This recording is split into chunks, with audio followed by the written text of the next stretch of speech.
জয় আর উর্মি এবার কবিরকে নিয়ে আসলো সেনগুপ্ত বাড়িতে, আর মিশকার মুখোশ খুলে দিল সূর্যের সামনে। হ্যাঁ প্রিয় দর্শক, এমনটাই দেখা যাবে অনুরাগী ছ ধারাবাহিকের আগামী পর্বের আপডেটে। সুপ্রিয় দর্শক, সেনগুপ্ত পরিবারের সবাই জানে সূর্য আর দীপার মাঝে আসলে কি নিয়ে ঝামেলা চলছে, কিন্তু সবাই সূর্যকে বোঝাতে চাইলেও কেউ তাকে বোঝাতে পারেনি, কারণ মিশকা আগে থেকে এমন ব্রেন ওয়াশ করে দিয়েছে যে সে আর কারো কথাই শোনে না। এদিকে জয় আর উর্মি হঠাৎ করে মনে পড়ে কবিরের কথা, যাকে নিয়ে সূর্য আর দীপার মাঝে আজ এত বড় দেয়াল তৈরি হয়েছে। তারপর জয় আর উর্মি যায় কবিরের বাড়িতে।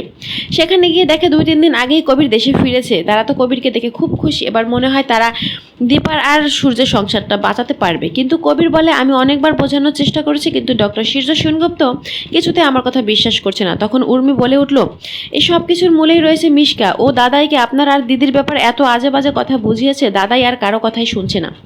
দিদি আর কোনোদিনই সুখে মুখ দেখতে পারবে না, দিদি আর দাদাইয়ের সাথে আর এক হতে পারবে না।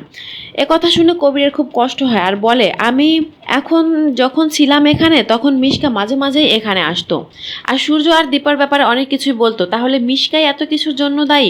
আর আমাদের ভাই বোনের এই মধুর সম্পর্কটাকে এত বাজেভাবে তুলে ধরেছে সূর্যের সামনে। সে তখন বলল, এবার মিশকার খেলা শেষ করব, আর বলল, আমার রিপোর্টটা নিয়ে এবার আমি চলে যাব ডক্টর সূর্য সেনগুপ্তের কাছে।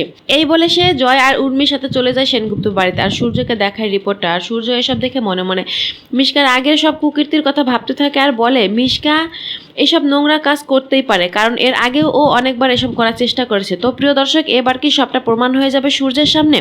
তা একবার কমেন্টের মাধ্যমে জানান, আর আমাদের চ্যানেলটি সাবস্ক্রাইব করে সাথে থাকুন।